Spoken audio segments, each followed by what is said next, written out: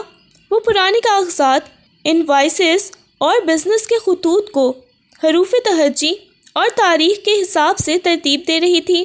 یہ کام مشکل تھا، لیکن صنم کی توجہ اور سلیقہ اس میں مددگار ثابت ہو رہا تھا۔ اس دوران گھر میں بیگم زہرا کا رویہ مستقل سرد اور غیر حاضر رہا۔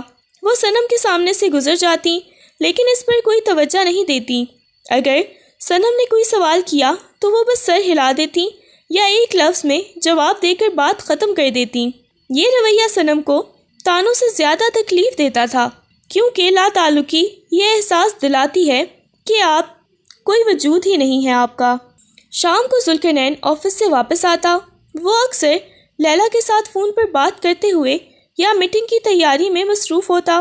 جب بھی صنم اس کے سامنے آتی، ذوالقرنین اسے بری طرح سے گھورتا، گویا پوچھ رہا ہو کہ تم اب بھی یہاں کیوں ہو؟ صنم اب بھی رات کے وقت فرش پر ہی سوتی تھی۔ ایک رات ذوالقرنین بہت دیر سے کمرے میں آیا۔ اس نے صنم کو کونے میں چادر اوڑھے سوتے ہوئے دیکھا۔ اس کے چہرے پر غرور کے ساتھ ایک تلخ مسکراہٹ آئی۔ اچھا ہے، اب اسے خود ہی اپنی جگہ کا احساس ہو گیا ہے، وہ بڑبڑایا، لیکن پھر اسے اچانک بے چینی محسوس ہوئی۔ وہ سوچنے لگا کہ اس کے اس رویے کے بارے میں عبید صاحب کو پتہ چلا تو کیا ہوگا۔ فوراً ہی اس نے اپنے دل میں ابھرنے والی نرمی کو جھٹک دیا اور سوچا یہ اس کا حق ہے، یہ ہی اس کی اوقات ہے۔ اگلے دن صنم صبح سویرے اٹھی اور باہر جانے کے لیے نکلی۔ عین اسی وقت ذوالقرنین بھی کسی اہم میٹنگ کے لیے تیار ہو کر نکل رہا تھا۔ دونوں دروازے پر ٹکرا گئے۔ ذوالقرنین کو اس کی موجودگی ہمیشہ ہی ناگوار گزرتی تھی۔ دیکھ کر نہیں چل سکتی؟ وہ غصے سے دھاڑا۔ کتنی بار کہا ہے میری نظروں کے سامنے نہ آیا کرو۔ تمہارے جیسی پینڈو لڑکیوں کا یہی مسئلہ ہے، تم شہر کی زندگی کے آداب نہیں جانتی۔ تربیت نام کی بھی کوئی چیز ہوتی ہے، تم لوگوں میں ہے ہی نہیں۔ ذوالقرنین نے مزید تانا دیا اور اس کے ہاتھ میں موجود ایک کتاب پر طنز کیا۔ ہاں، اور پڑھ رہی ہو؟ کیا فائدہ ایسی تعلیم کا جو تمیز بھی نہ سکھا سکے؟ صنم کو آج پہلی بار لگا کہ بس بہت ہو گیا۔ اس کے چہرے پر چھایا ہوا صبر کا نقاب ہٹنے لگا۔ اس کی آنکھیں جو اکثر جھکی رہتی تھیں اب ذوالقرنین کی آنکھوں میں ڈوب گئیں۔ جی؟ صنم نے دھیمے مگر سخت لہجے میں کہا۔ میں نے دیکھ کر چلنے کی کوشش کی، اور جہاں تک تعلیم کی بات ہے تو گاؤں میں ہماری تربیت صرف ڈگریوں تک محدود نہیں ہوتی۔ ہم وہاں رشتوں کی قدر، بزرگوں کا احترام اور سب سے اہم، ہر انسان کی عزت نفس کا احترام کرنا سیکھتے ہیں۔ ذوالقرنین جو ہر وقت تانے سنانے کا عادی تھا، پہلی بار سامنے سے جواب سن کر ہکا بکا رہ گیا۔ اس کے چہرے کا رنگ اڑ گیا۔ اسے یقین نہیں آیا کہ صنم نے اس کی آنکھوں میں دیکھ کر اسے یہ بات کہی ہے، وہ بھی اس قدر جرأت سے۔ تمہاری یہ ہمت؟ ذوالقرنین نے دانت پیس کر کہا۔ یہ ہمت نہیں، حقیقت ہے۔ صنم نے اپنا جواب ختم کیا اور فوراً سر جھکا لیا تاکہ وہ غصے کی مزید بارش سے بچ سکے۔ ذوالقرنین شدید غصے میں تھا، مگر اس وقت وہ ایک اہم میٹنگ کے لیے لیٹ ہو رہا تھا۔ وہ صنم کو گھورتا ہوا دروازے پر زور سے مار کر آفس کے لیے نکل گیا۔ وہ باہر تو چلا گیا، مگر صنم کا نپا تلا جواب اس کے دماغ میں گونج رہا تھا۔ یہ وہ صبر اور خاموشی والی لڑکی نہیں تھی جسے وہ سمجھ رہا تھا۔ صنم نے پہلی بار ذوالقرنین کو جواب دے کر ایک جنگ کا آغاز کر دیا تھا۔ وہ جانتی تھی کہ اس کا یہ رویہ ذوالقرنین کے غصے کو مزید بھڑکائے گا، لیکن اس کی عزت نفس اسے مزید تانے برداشت کرنے کی اجازت نہیں دے رہی تھی۔ اس دن کے بعد ذوالقرنین نے خود کو صنم سے مزید دور کر لیا تھا۔ اس نے صبح کا ناشتہ اور رات کا کھانا یا تو آفس میں کھانا شروع کر دیا تھا یا اپنے کمرے میں منگواتا تھا۔ اس کا مقصد واضح تھا، صنم کو یہ احساس دلانا کہ وہ اس کے لیے کوئی وجود نہیں رکھتی۔ صنم نے اپنی تمام تر توجہ گھر کی ذمہ داریوں اور عبید صاحب کے کام پر مرکوز کر دی۔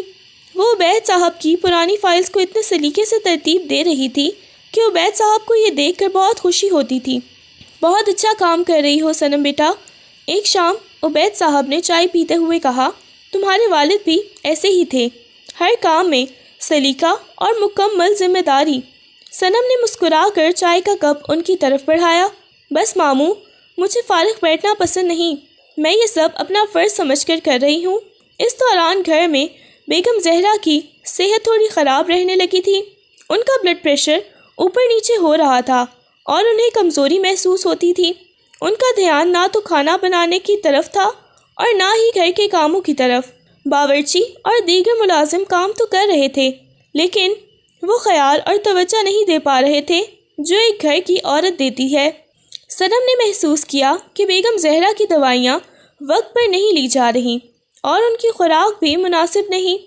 صنم نے ہمت کی اور کچن میں جا کر ملازم کو روکا، آج ممانی کے لیے میں کھانا بناؤں گی، وہ بھی ہلکی پھلکی غذا۔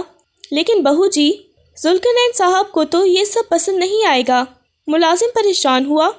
ذوالقرنین صاحب کا کھانا اور ہے، میں یہ ان کی صحت کے لیے بنا رہی ہوں۔ صنم نے نرمی سے کہا۔ صنم نے بڑی مہارت سے دیسی مرغی کا سوپ اور ہلکا سا کھچڑی تیار کی۔ جب اس نے یہ سامان بیگم زہرا کے کمرے میں لے جا کر پیش کیا تو بیگم زہرا جو لیٹی ہوئی تھی حیرت سے اٹھ بیٹھی۔ یہ کیا ہے؟ کس نے بھیجا ہے؟ بیگم زہرا نے سرد لہجے میں پوچھا۔ یہ میں نے بنایا ہے ممانی۔ صنم نے بڑے احترام سے پلنگ کے کنارے پر سوپ کا باؤل رکھا۔ آپ کی طبیعت ٹھیک نہیں ہے، اس لیے یہ ہلکا سوپ اور کھچڑی یہ دوا سے زیادہ فائدہ دے گا۔ بیگم زہرا کے چہرے پر پہلی بار لا تعلقی کی بجائے حیرانی کا تاثر آیا۔ تمہیں یہ کیا ضرورت تھی؟ گھر میں نوکر ہیں۔ صحیح کہہ رہی ہیں آپ، نوکر اپنا کام کرتے ہیں، لیکن میں آپ کی بہو ہوں، صنم نے بڑی سادگی سے کہا۔ صنم نے وہ سوپ اور کھچڑی بیگم زہرا کو کھلایا۔ کئی دنوں بعد بیگم زہرا نے اتنی توجہ سے کھانا کھایا تھا۔ صنم نے انہیں ان کی دوائی بھی وقت پر دی اور پاس بیٹھ کر ان کے ہاتھ پاؤں دباتے۔ شام کو جب ذوالقرنین گھر آیا تو گھر کا ماحول کچھ بدلا ہوا تھا۔ گھر میں ایک ہلکی سی خوشبو تھی اور باورچی خانے سے مہک آ رہی تھی۔ اس کی ماں آج نسبتاً بہتر نظر آ رہی تھی۔ ماما، آپ کی طبیعت کیسی ہے؟ میں آج پہلے سے بہتر محسوس کر رہی ہوں، بیگم زہرا نے دھیمی آواز میں جواب دیا۔ صنم نے آج میرے لیے سوپ بنایا تھا اور بہت خیال رکھا میرا۔ یہ سن کر ذوالقرنین کے ماتھے پر بل پڑ گئے۔ صنم، اس نے حیرانی اور شک سے دہرایا، ماما یہ سب دکھاوا ہے، اسے بس آپ سب کی ہمدردی چاہیے۔ ذوالقرنین، بس کرو، ہر چیز کو شک کی نظر سے نہ دیکھا کرو۔ بیگم زہرا نے پہلی بار بیٹے کو ڈانٹا۔ وہ کوئی دکھاوا نہیں کر رہی تھی، وہ دل سے میرا خیال کر رہی تھی۔ اسی وقت عبید صاحب اندر آئے۔ انہوں نے ساری بات سنی اور ذوالقرنین کو سخت لہجے میں کہا، تمہیں ہر وقت غلطی نکالنی ہوتی ہے، وہ تمہاری بیوی ہے اور تمہاری ماں کی دیکھ بھال کر رہی ہے، تمہاری ذمہ داری ہے کہ تم اس کی قدر کرو۔ ویسے بھی اس نے آج میری ایک بڑی مشکل حل کر دی ہے۔ کیا ہوا ابا؟ ذوالقرنین نے بے دلی سے پوچھا۔ آج ایک کلائنٹ کی طرف سے بہت اہم ای میل آنی تھی، لیکن میرا آفس بند ہو چکا تھا۔ صنم نے کل ہی میری تمام اہم فائلز کو اس طرح ترتیب دیا تھا کہ مجھے فوری طور پر مطلوبہ دستاویز مل گئے تھے۔ میں نے وقت پر ای میل کا جواب دیا اور ایک بڑا معاہدہ ہاتھ سے جانے سے بچ گیا۔ عبید صاحب نے فخر سے صنم کی طرف دیکھا جو ایک کونے میں کھڑی یہ سب سن رہی تھی۔ ذوالقرنین غصے سے بھر گیا کہ صنم ہر طرف سے تعریفیں سمیٹ رہی ہے، لیکن وہ اپنے والد کے سامنے کچھ نہیں کہہ سکا۔ وہ غصے میں کمرے میں چلا گیا۔ کمرے میں ذوالقرنین نے موبائل اٹھایا اور اپنی آفس کولیگ لیلا کو کال کی۔ لیلا، میں بہت غصے میں ہوں، تمہیں پتہ ہے وہ پینڈو لڑکی اب سب کو متاثر کر رہی ہے، خاص طور پر ابا تو اس کے گن گا رہے ہیں۔ لیلا کی آواز فون پر میٹھی اور پرکشش تھی۔ اچھا، اتنا غصہ مت کریں، اگر اس میں کچھ خوبیاں ہیں تو اس سے آپ کا کیا تعلق؟ آپ تو جلد ہی اس سے جان چھڑانے والے ہیں۔ ویسے آپ کا وہ فرانس کا بزنس ٹرپ کب فائنل ہو رہا ہے؟ مجھے اپنی شاپنگ کی لسٹ آپ کو بھیجنی تھی۔ لیلا نے بڑی خوبصورتی سے بات کو شاپنگ اور بزنس ٹرپ کی طرف موڑ دیا، جس سے ذوالقرنین کا غصہ تھوڑا ٹھنڈا ہو گیا۔ وہ لیلا کی ظاہری محبت اور دلچسپی میں پھنس چکا تھا۔ دوسری طرف صنم ڈرائنگ روم میں اکیلی کھڑی تھی اور اپنے دل میں ایک نئی امید محسوس کر رہی تھی۔ اسے احساس ہو گیا تھا کہ اس گھر میں اس کی جگہ نفرت سے نہیں، محبت اور خدمت سے بنے گی۔ اس نے کمرے کی طرف دیکھا، پھر اس پر بچھے اپنے بستر کو دیکھا اور ایک فیصلہ کیا، میں اس نفرت کی آگ کو اپنی محبت اور صبر سے بجھا دوں گی۔ اس نے دل میں عہد کیا۔ صنم کی خاموش محنت اور مستقل خدمت نے گھر کی فضا میں بہتری لانا شروع کر دی تھی۔ بیگم زہرا کا سرد رویہ، جو شروع میں مکمل لا تعلقی پر مبنی تھا، اب نرمی میں بدل رہا تھا۔ وہ اب صنم کو اپنی دوائیاں لانے یا چائے بنانے کے لیے کہہ دیا کرتی تھی اور صنم کبھی انکار نہیں کرتی تھی۔ یہ چھوٹی چھوٹی باتیں صنم کے لیے بہت بڑی جیت تھیں۔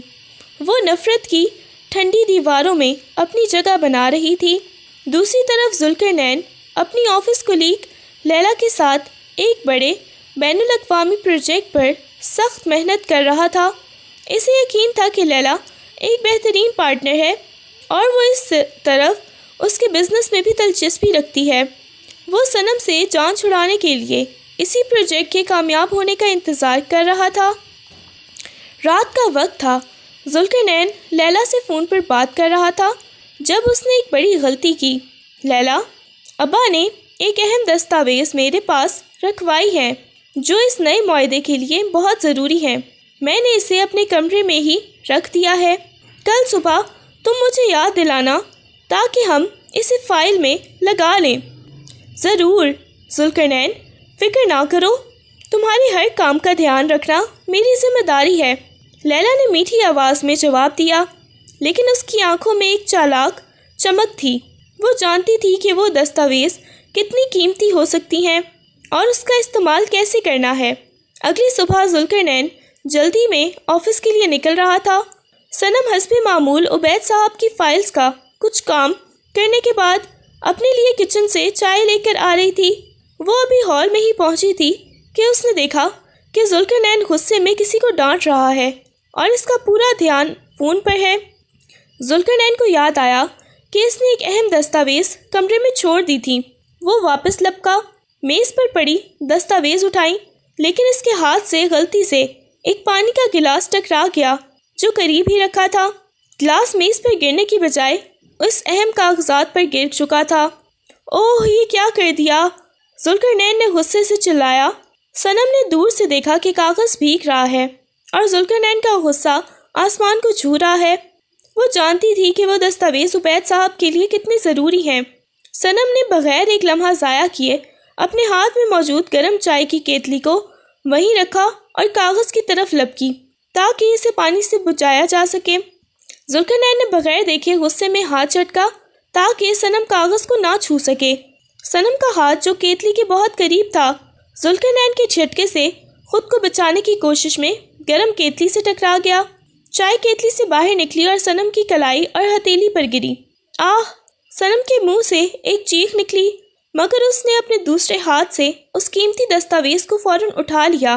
ذوالقرنین کا غصہ پل بھر میں ختم ہو گیا جب اس نے صنم کے جھلسے ہوئے ہاتھ کو دیکھا جو درد کی شدت سے کانپ رہا تھا۔ جلد فوراً سرخ ہو گئی تھی اور صنم کا چہرہ درد سے سفید پڑ چکا تھا۔ کیا ہو گیا ہے تمہیں؟ کیوں ہر چیز میں مداخلت کرتی ہو؟ ذوالقرنین نے غصے میں کہا، لیکن اس کی آواز میں خوف اور گھبراہٹ صاف محسوس کی جا سکتی تھی۔ کاغذ، عبید صاحب کا کاغذ، صنم نے دکھتی ہوئی آواز میں کہا، اور اس نے لرزتے ہاتھ سے وہ کاغذ ذوالقرنین کی طرف بڑھایا۔ ذوالقرنین نے کاغذ پر دیکھا جو کہ تقریباً برباد ہو چکا تھا، اور پھر صنم کے جھلسے ہوئے ہاتھ کو دیکھا۔ اسے اپنے والد کی طرف سے ہونے والے ممکنہ مالی نقصان اور صنم کی شدید تکلیف میں اپنا غصہ اور لاپرواہی صاف نظر آئی۔ ذوالقرنین کے اندر پہلی بار نفرت کی بجائے ایک شدید احساس جرم پیدا ہوا۔ وہ سمجھ گیا کہ صنم اپنی ذات کے لیے نہیں بلکہ عبید صاحب کے فرض کو نبھانے کے لیے دوڑی تھی۔ چلو جلدی ڈاکٹر کے پاس، ذوالقرنین نے چیخ کر کہا۔ اب غصہ نہیں بلکہ پریشانی تھی۔ وہ فوراً صنم کو لے کر گاڑی کی طرف بھاگا۔ گاڑی میں صنم درد سے کراہ رہی تھی۔ ذوالقرنین بار بار پیچھے مڑ کر اس کا ہاتھ دیکھ رہا تھا۔ تمہیں ہر وقت ہیرو بننے کی کیا ضرورت تھی؟ تم آرام سے بیٹھی رہتی تو کیا ہو جاتا؟ ذوالقرنین نے خود سے اور صنم سے غصے میں کہا۔ ماموں کے لیے وہ بہت ضروری تھا، صنم نے دھیمی آواز میں جواب دیا۔ ذوالقرنین خاموش ہو گیا۔ صنم کے الفاظ اس کے ضمیر پر ایک بھاری بوجھ ڈال گئے تھے۔ اسے یاد آیا کہ اس کی ماں نے بھی صنم کی تعریف کی تھی اور اب اس کے والد کے لیے صنم نے خود کو تکلیف دی تھی۔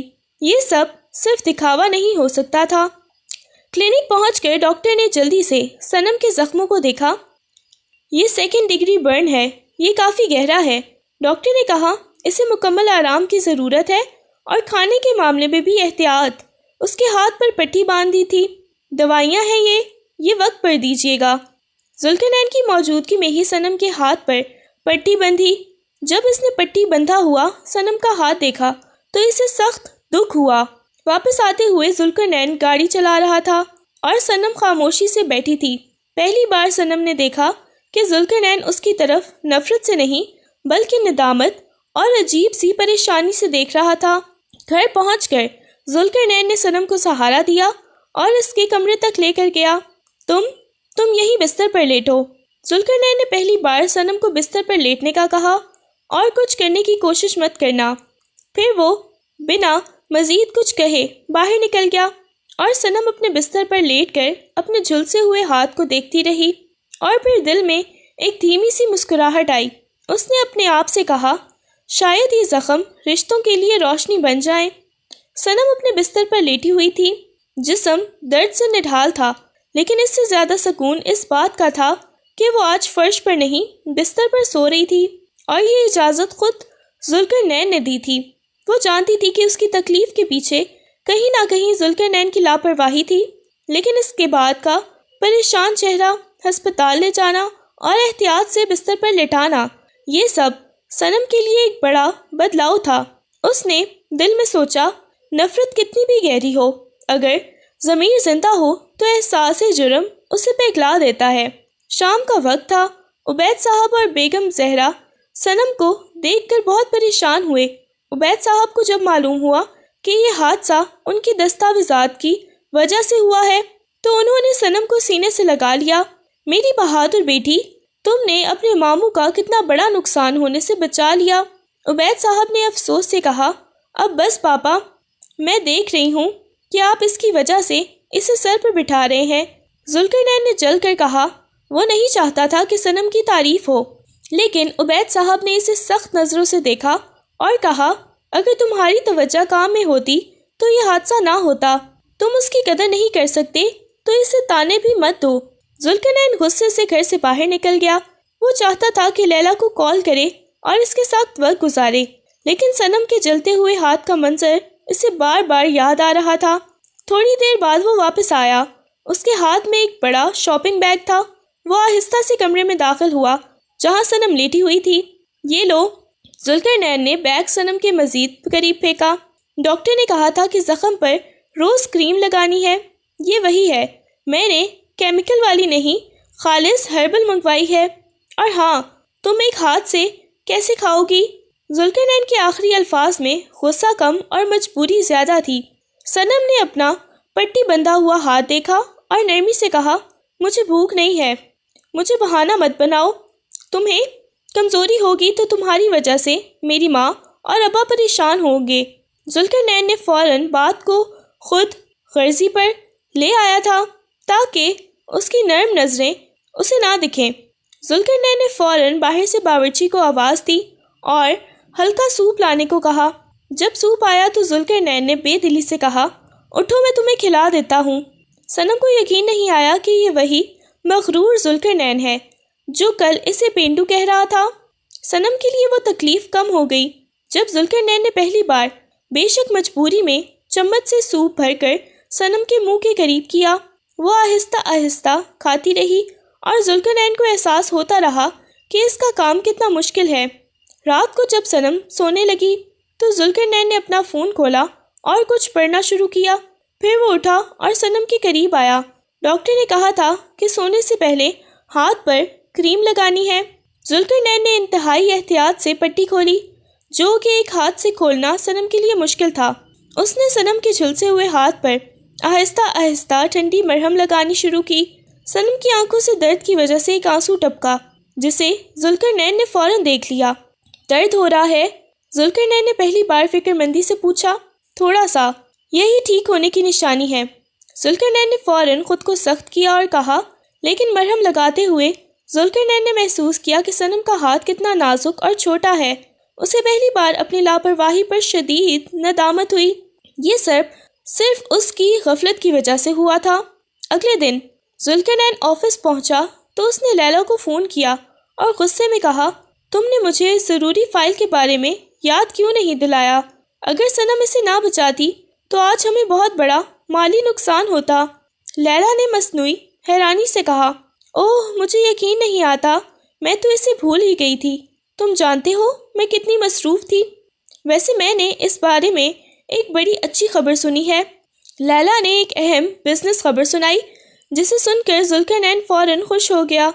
لیلا نے بات فوراً بزنس اور کامیابی کی طرف موڑ دی تاکہ ذوالقرنین صنم کو بھول جائے۔ دیکھو ذوالقرنین، تم اس دیہاتی لڑکی کے زخم پر اپنا قیمتی وقت ضائع مت کرو۔ ہم بزنس مین ہیں، ہمارے سامنے صرف منافع ہوتا ہے، جذبات نہیں۔ تم اپنے ٹرپ پر توجہ دو۔ لیلا کے الفاظ نے ذوالقرنین کو پھر کے اس کے اصلی ٹرپ پر ڈال دیا تھا۔ ہاں، وہ جس بات میں بہہ رہا تھا اس کے لیے کیریئر اور پیسہ سب سے اہم تھا، لیکن جب وہ شام کو گھر آیا تو اس کا دل مطمئن نہیں تھا۔ اس نے کمرے کا دروازہ کھولا اور دیکھا کہ صنم نے ایک ہاتھ کے زخمی ہونے کے باوجود اپنے دوسرے ہاتھ سے اس کے کپڑوں کو سلیقے سے ہینگر پر لٹکا دیا تھا اور کمرے میں ہلکی سی خوشبو تھی۔ ذوالقرنین یہ دیکھ کر ایک بار پھر سے الجھ گیا۔ اس کا دل مائل ہو رہا تھا اور وہ ایسا نہیں چاہتا تھا۔ رات کے کھانے پر بیگم زہرا نے صنم کو اپنے ساتھ بٹھایا۔ صنم بیٹا، میں نے غلطی کی، بیگم زہرا نے دھیمی آواز میں کہا۔ میں نے تمہیں تمہاری قابلیت اور سلیقے کو نہیں دیکھا، بس ذوالقرنین کے غصے کی وجہ سے چپ رہتی تھی۔ تمہارا بہت شکریہ، تم نے میری اتنی خدمت کی ہے۔ بیگم زہرا نے اپنے ہاتھ سے روٹی کا نوالا توڑا اور صنم کی طرف بڑھایا۔ میں اب تمہارے ساتھ بیٹھوں گی اور تمہیں ایک ہاتھ سے کھلاتا رہوں گی۔ ذوالقرنین نے اگر کچھ کہا تو کوئی بات نہیں، وہ تمہاری تعریف نہیں کر سکتا۔ صنم کی آنکھوں میں پہلی بار خوشی کے آنسو آ گئے۔ یہ صرف ایک نوالا نہیں تھا، یہ قبولیت کی پہلی نشانی تھی۔ اس کے دل نے شکر ادا کیا کیونکہ اس نے بڑی ممانی کا دل جیت لیا تھا۔ صنم کے ہاتھ پر پٹی بندھے ہوئے ایک ہفتہ گزر چکا تھا۔ یہ ایک ہفتہ ذوالقرنین کے لیے بہت بھاری گزرا۔ اسے روزانہ 2 بار صنم کی مرہم پٹی کرنی پڑتی، اسے کھانا کھلانا پڑتا اور احتیاط سے اس کے پاس رہنا پڑتا۔ یہی وہ غربت کا جبر تھا جس نے نفرت کی دیواروں میں شگاف ڈالنا شروع کر دیا تھا۔ جب وہ مرہم لگاتا تو صنم کی کلائی کو چھونے پر اسے ایک نرمی کا احساس ہوتا تھا جو اسے لیلا کی ظاہری چمک سے بالکل مختلف محسوس ہوتا تھا۔ ذوالقرنین کو ہر وقت صنم کی خاموشی میں ایک نئی طاقت محسوس ہوتی تھی۔ وہ اسے جتنی نفرت دیتا، صنم اتنے ہی سلیقے اور صبر سے اپنا فرض نبھاتی رہتی۔ شام کو ذوالقرنین آفس سے واپس آیا۔ وہ بہت تھکا ہوا تھا اور کمرے میں داخل ہوتے ہی اپنا کوٹ کرسی پر پھینکتے لگا۔ صنم نے فوراً اپنے ہاتھ سے اشارہ کیا، کوٹ وہاں مت پھینکیں ذوالقرنین، صبح آپ کو پریشانی ہوگی۔ ذوالقرنین رک گیا۔ اسے غصہ آیا کہ یہ لڑکی ابھی بھی حکم دے رہی ہے۔ تمہیں کیا ضرورت ہے؟ میرے پاس ملازم ہیں، اس نے روب دار لہجے میں کہا۔ جب تک ہاتھ ٹھیک نہیں ہو جاتا میں ملازم کو آپ کے کمرے میں نہیں بلاؤں گی کیونکہ یہ آپ کی ذاتی جگہ ہے، صنم نے بڑی سادگی سے کہا۔ ذوالقرنین کو خاموش ہونا پڑا۔ اس نے کوٹ اٹھا کر خود ہی ہینگر پر لٹکایا۔ وہ دیکھ رہا تھا کہ ایک زخمی لڑکی بھی اپنی ذمہ داری نہیں چھوڑ رہی۔ ذوالقرنین کو کچھ ضروری فائلز تیار کرنی تھی جس میں اس کو مشکل پیش آ رہی تھی۔ اس نے بلا ارادہ صنم سے مدد کا سوچا اور اسے پکار بیٹھا۔ صنم، اس نے تھکے ہوئے انداز میں کہا، ذرا میری مدد کرو، تمہیں بس مجھے بتانا ہے کہ مجھے کیا لکھنا ہے۔ صنم فوراً اس کے قریب کرسی پر بیٹھ گئی اور اس نے عبید صاحب کے کہنے پر بزنس فائلز کو ترتیب دینے کے دوران جو تجربہ حاصل کیا اسے استعمال کرتے ہوئے بہت سے مشکل الفاظ اور جملوں کو سلیقے سے ڈرافٹ کروا دیا۔ جب کام ختم ہوا تو ذوالقرنین نے حیرت سے صنم کی طرف دیکھا۔ میں نے تمہیں کبھی نظر نہیں ڈالا لیکن تم واقعی بہت ذہین ہو۔ تم جیسی لڑکی کو تو شہر میں بہت سی چیزیں سیکھنی پڑیں گی۔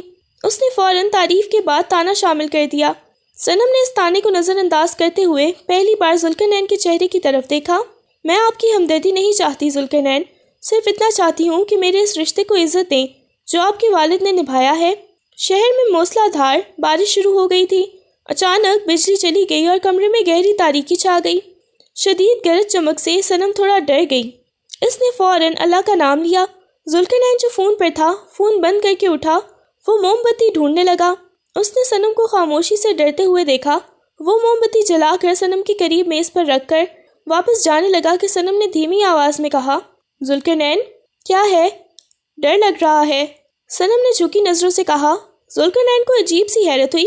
یہ اس صنم کا اعتراف تھا جو ہمیشہ ہر مشکل کا سامنا خاموشی سے کرتی تھی۔ وہ صنم کے بستر کے کنارے بیٹھ گیا۔ موم بتی کی نرم روشنی میں صنم کا چہرہ بہت معصوم لگ رہا تھا۔ اس کی بڑی آنکھیں جو ابھی بھی سہمی ہوئی تھیں اس کے دل کو چھو گئیں۔ یہ صرف بجلی گئی ہے اور بارش ہو رہی ہے، تم کس بات سے ڈر رہی ہو؟ اس نے لہجہ بہت نرم کر لیا جو اس نے آج تک کسی سے نہیں کہا تھا۔ مجھے اندھیرے سے نہیں ڈر لگتا ذوالقرنین، صنم نے آہستہ سے کہا۔ مجھے آپ کی نفرت سے ڈر لگتا تھا جو آپ کے دل میں میرے لیے تھی، اب بھی ہے۔ ذوالقرنین کو لگا جیسے کسی نے اس کے دل پر تیر مار دیا ہو۔ وہ تھوڑی دیر خاموش رہا، پھر گہرا سانس لیا اور پہلی بار صنم سے سچ بولا، تمہاری یہ بات سچ ہے صنم، میں تم سے نفرت کرتا تھا۔ میں تمہیں اپنی زندگی میں زبردستی مسلط سمجھتا تھا، لیکن وہ رکا۔ لیکن جب میں نے تمہارا ہاتھ چلایا اور تم نے درد میں بھی میرے والد کا کام نہیں چھوڑا، اور اب تمہاری سلیقہ مندی، میں نہیں جانتا کہ میں کیا محسوس کر رہا ہوں۔ اس نے تھوڑا فاصلہ رکھا مگر اس کا ہاتھ بے ساختہ تھا۔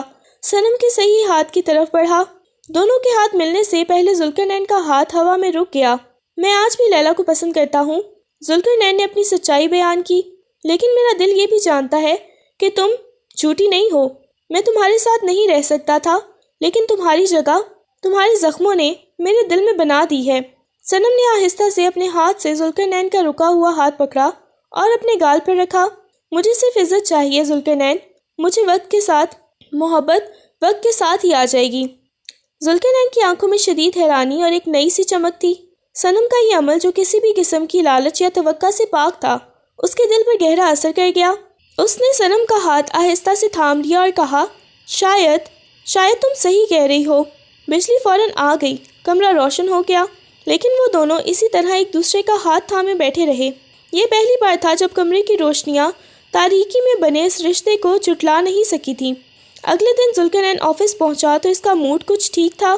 اس کے رویے میں نرمی تھی۔ وہ سارا دن صنم کے زخم اور اس کی خاموش بات کو یاد کرتا رہا۔ شام کو لیلا نے اسے کھانے پر بلایا۔ ذوالقرنین، تم کچھ بدلے لگ رہے ہو، لیلا نے بہت میٹھی آواز میں کہا۔ کیا وہ گاؤں کی لڑکی تمہیں جذباتی طور پر کمزور کر رہی ہے؟ دیکھو، بزنس کی دنیا میں جذباتی لوگ پیچھے رہ جاتے ہیں۔ ذوالقرنین نے صنم کا ذکر سنتے ہی غصے سے چائے کا کپ نیچے رکھا۔ بالکل نہیں، میں صرف اپنے والد کی ذمہ داری نبھا رہا ہوں۔ وہ پینٹو میرے بزنس کے درمیان نہیں آ سکتی۔ لیلا نے مسکراتے ہوئے اپنے دل میں سوچا، اچھا تو وہ لڑکی اب تمہارے دل میں جگہ بنا رہی ہے۔ اب مجھے اپنا پلان جلدی شروع کرنا ہوگا، اس سے پہلے کہ یہ امیر شکار میرے ہاتھ سے نکل جائے۔ لیلا نے فوراً بات کو اگلے بین الاقوامی پروجیکٹ کی طرف موڑ دیا، جہاں اس نے ایک چھوٹی سی مگر خطرناک چال چل دی تھی۔ قربت کے چند لمحوں نے ذوالقرنین کے دل میں ایک نرم گوشہ تو پیدا کر دیا تھا، مگر اس کا مغرور ذہن ابھی بھی پوری طرح ہتھیار ڈالنے کو تیار نہیں تھا۔ اس کا دل اب صنم کی طرف کھنچا جا رہا تھا، لیکن اس کی عقل اسے لیلا کی ظاہری کامیابیوں اور چمک کی طرف دھکیل رہی تھی۔ وہ خود کو یہ یقین دلا رہا تھا کہ وہ صنم کی دیکھ بھال صرف ایک اخلاقی فرض کے طور پر کر رہا ہے، محبت کے طور پر نہیں۔ اسے لگا کہ اس کی کامیابی صرف لیلا جیسی تیز ترار عورت کے ساتھ رہ کر ہی ممکن ہے۔ ذوالقرنین کا وہ بڑا بین الاقوامی پروجیکٹ جس پر وہ اور لیلا کئی مہینوں سے کام کر رہے تھے، آج اپنے حتمی مراحل پر تھا۔ یہ پروجیکٹ ذوالقرنین کے کیریئر کے لیے بہت اہم تھا اور اسے یقین تھا کہ لیلا یہ ڈیل جتوا کر رہے گی۔ آج ایک بہت اہم میٹنگ تھی جس میں ایک غیر ملکی کلائنٹ کو آخری پیشکش دینی تھی۔ میٹنگ شروع ہوئی اور لیلا نے انتہائی پر اعتماد انداز میں پریزنٹیشن دینی شروع کی۔ اس کی آواز میں ایک ایسی مٹھاس تھی کہ ہر کوئی متاثر ہو رہا تھا۔ جیسے ہی بات معاہدے کی بنیادی نکات اور کمپنی کی ذمہ داریوں پر پہنچی، ذوالقرنین کو شدید حیرت ہوئی۔ یہ کیا ہے؟ ذوالقرنین نے خود سے بڑبڑایا۔ وہ اہم شق جس میں کمپنی کے مالی تحفظ کی ضمانت دی گئی تھی، فائل سے غائب تھی۔ یہ وہ نکتہ تھا جو ذوالقرنین نے خود شامل کیا تھا تاکہ کسی بھی نقصان کی صورت میں کمپنی بچ سکے۔ ذوالقرنین کو فوراً لگا کہ یہ لیلا کی غلطی نہیں ہو سکتی۔ اس نے لیلا کو ہلکے سے ٹوکا، لیلا وہ اہم پوائنٹ کہاں ہے؟ لیلا نے معصومیت سے ذوالقرنین کی طرف دیکھا اور فوراً ایک جھوٹا بہانہ بنایا۔ اوہ شاید وہ ایڈٹ کے دوران نکل گیا۔ کوئی بات نہیں ذوالقرنین، اس کے بغیر ڈیل جلدی فائنل ہو جائے گی۔ اتنا رسک تو ہمیں لینا پڑتا ہے بزنس میں، آپ کلائنٹ کے سامنے زیادہ جذباتی نہ ہوں۔ ذوالقرنین کا دل ڈوبنے لگا، ایک طرف لیلا کا یہ لاپرواہی والا رویہ اور دوسری طرف صنم کا وہ ہاتھ جو صرف ایک دستاویز کو بچانے کے لیے جل گیا تھا۔ اسے صاف نظر آنے لگا کہ لیلا کا مقصد ڈیل کو جلدی فائنل کر کے سارا کریڈٹ لینا ہے، بھلے ہی بعد میں کمپنی کو نقصان ہو جائے۔ ذوالقرنین نے مزید خاموش رہنا خطرہ سمجھا۔ اس نے کلائنٹ سے معذرت کی اور کہا کہ وہ 10 منٹ میں کچھ بہت ضروری پوائنٹس کے ساتھ واپس آئے گا۔ وہ غصے سے میٹنگ روم سے باہر آ گیا اور لیلا کو سخت لہجے میں کہا، تم نے یہ جان بوجھ کر کیا ہے، مجھے تمام فائل دو، اس پروجیکٹ سے تمہیں دور کر رہا ہوں اب میں۔ لیلا کا نقاب فوراً اتر گیا، اس کے چہرے سے مصنوعی مٹھاس غائب ہو گئی اور ایک شیطانہ مسکراہٹ ابھری۔ اچھا تو تمہاری وہ دیہاتی بیوی تمہیں جذباتی بنا رہی ہے؟ تمہیں کیا لگتا ہے میں تمہاری طرح ہوں جو رشتوں کے لیے اپنا کیریئر قربان کر دوں؟ میں نے یہ پوائنٹ خود نکالا تھا، مجھے اس کمپنی میں اپنا حصہ چاہیے تھا اور یہ ڈیل مجھے وہاں لے جاتی۔ تم جیسے جذباتی مرد ہمیشہ پیچھے رہ جاتے ہیں، لیلا نے حقارت سے کہا۔ ذوالقرنین کے کانوں میں جیسے سیسا پگھل گیا۔ یہ وہ عورت تھی جس پر وہ اپنی زندگی کا سب سے بڑا فیصلہ لینے والا تھا۔ نفرت اور حقیقت کا ٹکراؤ تھا۔ اسے صنم یاد آئی جس نے اپنی عزت نفس کی پرواہ کیے بغیر اس کے والد کے فائل کو بچایا تھا۔ تمہیں شرم آنی چاہیے، تم دھوکے باز ہو، ذوالقرنین نے غصے سے کہا اور لیلا کو آفس سے نکال دیا۔ ذوالقرنین کو فوراً احساس ہوا کہ اب صرف ایک ہی انسان اس کی مدد کر سکتا ہے اور وہ صنم تھی۔ اسے یاد آیا کہ صنم نے اس معاہدے کی تمام پرانی فائلز ترتیب دی تھی اور ایک فائل میں ہاتھ سے نوٹنگ بھی کرتی تھی۔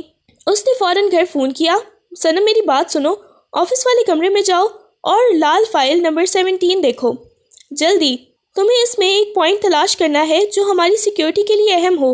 صنم نے ذوالقرنین کی گھبراہٹ محسوس کی اور بغیر ایک لمحہ ضائع کیے ابھی اپنے ٹھیک ہونے ہاتھ سے درد کو نظر انداز کر کے اس کمرے میں آ گئی۔ صنم نے اپنے سلیقے سے رکھے ہوئے تمام کاغذات کو چھانٹا اور فوراً وہ فائل ڈھونڈ نکالی۔ مل گیا، صنم نے تیز آواز میں کہا، یہاں ہاتھ سے لکھا ہوا ہے کہ مالی نقصان کی صورت میں کلائنٹ کی پہلی قسط ناقابل واپسی ہوگی۔ یہ آپ کا تحفظ تھا۔ ذوالقرنین نے فوراً وہ نقطہ لکھ کر کلائنٹ کی میٹنگ میں واپس گیا۔ اس نے کلائنٹ کو وہ نقطہ دکھایا اور اپنی ایمانداری اور ذہانت سے اس ڈیل کو اپنے نام کر لیا۔ اس نے کمپنی کو کروڑوں کا نقصان ہونے سے بچا لیا۔ یہ صرف صنم کی محنت، منظم محنت اور سلیقہ مندی کی وجہ سے ممکن ہوا تھا۔ جب ذوالقرنین فاتحانہ انداز میں گھر واپس آیا تو اس کا دل فتح سے زیادہ شرمندگی اور محبت کے احساس سے بھرا ہوا تھا۔ آج صنم نے جو اس کے لیے صرف ایک بوجھ تھی، اس کی پوری دنیا بچا لی تھی۔ عبید صاحب اور بیگم زہرا نے اس کا شاندار استقبال کیا۔ عبید صاحب نے کہا، آج تمہاری کامیابی کی اصل وجہ وہ لڑکی ہے جسے تم نے کبھی قبول نہیں کیا۔ ذوالقرنین نے مسکرا کر اعتراف کیا، آپ صحیح کہتے ہیں ابا، آج صنم نے میری آنکھیں کھول دی ہیں، میں نے سچے اور جھوٹے تعلق میں فرق جان لیا ہے۔ ذوالقرنین سیدھا کمرے میں گیا جہاں صنم بستر پر بیٹھی تھی اور اپنا ہاتھ دیکھ رہی تھی۔ ذوالقرنین نے آہستہ سے دروازہ بند کیا اور اس کے قریب آ کر بستر کے کنارے پر بیٹھ گیا۔ وہ آج بہت تھکا ہوا تھا لیکن اس کے چہرے پر ایک عجیب سا سکون تھا۔ صنم، اس کی آواز میں اب وہ مغرور غصہ نہیں تھا بلکہ ندامت اور ایک نئی سی التجا تھی۔ میں آج تک تمہاری توہین کرتا رہا، تمہیں پینڈو کہا، تم سے نفرت کی، میں نے تمہیں اپنے دل پر مسلط سمجھا جبکہ تم تو میری زندگی میں روشنی بن کر آئی تھی۔ تم نے بغیر کسی توقع کے میرا خیال رکھا، میرے والد کے کاموں کو سنبھالا اور آج تم نے میری کمپنی کو بچا لیا۔ ذوالقرنین جو کبھی اپنے والد کے سامنے بھی نہیں جھکتا تھا، صنم کے سامنے اپنی انا اور غرور کو چھوڑ کر بیٹھ گیا۔ لیلا صرف میرے پیسوں میں دلچسپی رکھتی تھی اور مجھے دھوکہ دیا، لیلا، لیکن تم نے ہر بے عزتی کے باوجود میرا اچھا چاہا ہے۔ ذوالقرنین نے آہستگی سے صنم کا وہ ہاتھ پکڑا جو جل گیا تھا اور بڑے احترام سے اس پر بوسہ دیا۔ میں شرمندہ ہوں صنم، میں نے تمہاری سچائی اور وفاداری کی قدر نہیں کی۔ میں اب کسی اور کی ضرورت نہیں سمجھتا، میں اب صرف تمہارا ہوں اور تمہارے ساتھ زندگی گزارنا چاہتا ہوں۔ تم میری محبت ہو، میرا سنگ صنم۔ صنم کی آنکھوں میں خوشی کے آنسو آ گئے۔ اس نے صبر اور خاموشی سے جو بیج بویا تھا وہ آج محبت کا پھل دے رہا تھا۔ ذوالقرنین نے فوراً اپنی کوٹ کی جیب سے ایک چھوٹی سی ڈبی نکالی۔ یہ ایک بہت خوبصورت ہی اور سادہ سی چاندی کی انگوٹھی تھی جو اس نے لیلا کے لیے نہیں بلکہ اب صنم کے لیے خریدی تھی۔ میں تمہارے ساتھ رہنا چاہتا ہوں، تمہاری عزت اور محبت کے ساتھ۔ صنم نے خوشی سے اس بات میں سر ہلایا۔ ذوالقرنین نے وہ انگوٹھی آہستہ سے صنم کی انگلی میں پہنائی اور پہلی بار دونوں کے دلوں میں سچی محبت محسوس کی۔ مجھے یقین نہیں آ رہا، صنم نے دھیمی آواز میں کہا۔ یقین کرو، کیونکہ تمہاری سچائی نے میرے پتھر جیسے دل کو پگھلا دیا ہے، ذوالقرنین نے مسکرا کر جواب دیا۔ اس رات کے بعد ذوالقرنین کی دنیا مکمل طور پر بدل گئی تھی۔ وہ ایک عزت کرنے والا، نرم دل اور محبت کرنے والا شوہر بن چکا تھا۔ صنم کے زخم ٹھیک ہو چکے تھے اور ان کے رشتے کے زخم بھی بھر چکے تھے۔ ذوالقرنین اب ہر بات میں صنم کی رائے لیتا، اس کے کاموں میں مدد کرتا اور اس کے ساتھ وقت گزارتا۔ اس نے اپنے تمام ملازمین کے سامنے صنم کو اپنی بیوی اور گھر کی مالکن کے طور پر متعارف کروایا۔ بیگم زہرا بھی صنم پر دل و جان سے واری جاتی تھی اور عبید صاحب کو اپنے فیصلے پر فخر تھا۔ ذوالقرنین نے لیلا کو نہ صرف کمپنی سے نکالا بلکہ اپنے تمام پرانے دوستوں سے بھی فاصلہ کر لیا جو صرف پیسے کی چمک دیکھتے تھے۔ اس نے صنم کو اپنا ایک بہت اچھا کیمرہ خرید کر دیا اور کہا، تمہارا شوق کیا ہے صنم؟ تم پڑھائی کرنا چاہتی ہو یا کوئی اور کام؟ تم نے گھر کو جس طرح سنبھالا ہے، اب وقت ہے کہ تم اپنا فرض نبھاؤ۔ صنم نے ذوالقرنین کی اس نئی سوچ پر خوش ہو کر کہا کہ وہ اپنے شوق پر کام کرنا چاہتی ہے۔ ذوالقرنین نے اسے پورا سپورٹ کرنے کا وعدہ کیا۔ چند ہفتوں کے بعد ذوالقرنین نے صنم کو تیاری کرنے کو کہا۔ کہاں جا رہے ہیں؟ صنم نے حیرت سے پوچھا۔ تمہارے گھر، نانا ابا کے پاس۔ ذوالقرنین نے مسکرا کر جواب دیا، مجھے یہ سفر تمہارے ساتھ تمہاری عزت کے لیے پورا کرنا ہے۔ صنم کی آنکھوں میں آنسو آ گئے کیونکہ ذوالقرنین نے نہ صرف اسے قبول کیا تھا بلکہ اس کے گاؤں اور خاندان کو بھی عزت دے رہا تھا۔ ذوالقرنین اور صنم گاؤں پہنچے۔ گاؤں کے سب لوگ حیران تھے کہ وہ مغرور شہر کا نوجوان جو زبردستی کی شادی سے بھاگ رہا تھا، آج اپنی بیوی کے ساتھ نہایت ہی خوشگوار اور شفیق موڈ میں آیا ہے۔ نانا ابا نے ذوالقرنین کو محبت سے گلے لگایا۔ صنم اپنے نانا ابا کو دیکھ کر رونے لگی مگر اس کی آنکھوں میں خوشی کے آنسو تھے۔ وہ جانتی تھی کہ اس کا صبر کامیاب ہو گیا ہے۔ گاؤں کے لوگ جو صنم کو یتیم اور بے سہارا سمجھتے تھے اب اسے عزت اور فخر سے دیکھ رہے تھے۔ ذوالقرنین نے سب کے سامنے صنم کی تعریف کی اور کہا کہ صنم اس کی زندگی میں برکت بن کر آئی ہے۔ 2 دن گاؤں میں گزارنے کے بعد وہ واپس گھر آ گئے۔ رات کو گھر واپسی پر ذوالقرنین اور صنم اپنے کمرے میں تھے۔ صنم کھڑکی کے پاس کھڑی باہر روشن چمکتے ہوئے چاند کو دیکھ رہی تھی۔ ذوالقرنین آہستہ سے اس کے پیچھے آیا اور اس کے کان میں سرگوشی کی۔ کیا دیکھ رہی ہو صنم؟ کیا چاند بہت خوبصورت ہے؟ صنم شرما گئی۔ نہیں، میں تو بس ایسے ہی۔ ذوالقرنین نے اپنے کالر کو فخر سے جھاڑا۔ اچھا بتاؤ، چاند زیادہ خوبصورت ہے یا میں؟ صنم ہنسنے لگی۔ ہمیشہ سے ہی آپ، کیونکہ آپ کو میں نے ہمیشہ اپنی دعا میں مانگا تھا۔ مجھے یقین نہیں آتا کہ آپ میرے ساتھ ہیں۔